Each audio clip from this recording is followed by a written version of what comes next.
بسم اللہ الرحمن الرحیم۔ السلام علیکم۔ روزانہ واقعات سننے کے لیے اس چینل کو سبسکرائب کریں۔ اللہ کی رحمت کا خوبصورت واقعہ۔ موسیٰ علیہ السلام کے زمانے میں ایک بار قحط آیا۔ آپ اپنے تمام صحابہ کے ساتھ اللہ کی بارگاہ میں ہاتھ اٹھا کر بارش کے لیے دعا کرتے ہیں۔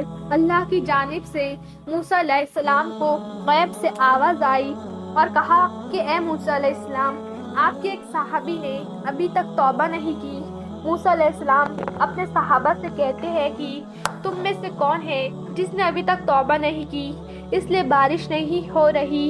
یہ کہتے ہی بارش کا برسنا شروع ہو گیا۔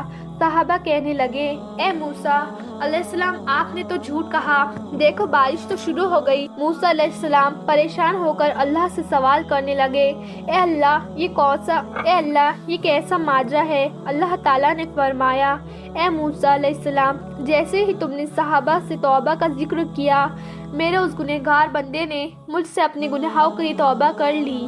روایتوں میں آتا ہے کہ اس صحابی کے منہ سے استغفار کا جملہ نکلا۔ موسیٰ علیہ السلام نے کہا، اے اللہ، مجھے بھی بتا بھلا وہ کون سا بندہ ہے؟ اللہ تعالیٰ نے فرمایا، اے موسیٰ علیہ السلام، میرا بندہ جب گناہ کر کے توبہ نہیں کیا تب میں نے تم سے چھپایا، اب تو میرا بندہ توبہ کر چکا ہے، پھر بھلا تمہیں کیسا اس کا نام بتا دوں؟ سبحان اللہ، یہ رشتہ ہے اللہ کا اپنے بندوں سے۔ میرے عزیزو، اللہ رب العزت ہمارے گناہ کو پوشیدہ رکھنے پر قادر ہے، اور صرف پوشیدہ ہی نہیں بلکہ ہمارے گناہوں کو معاف کرنے پر بھی قادر ہے۔ ذرا شدت سے خالص اس کی بارگاہ میں ہاتھ پھیلا کر تو دیکھو۔ بہرحال اس واقعے میں نصیحت ہے ان تمام حضرات کے لیے جو اللہ سے مایوس ہو کر اللہ کے آگے سر جھکانے کے بجائے فلاح اور فلاح کے در پر جھکاتے ہیں۔ اپنے گناہوں کے قصے انہیں سنا کر انہیں اپنے گناہوں پر گواہ اور حجت بناتے ہیں۔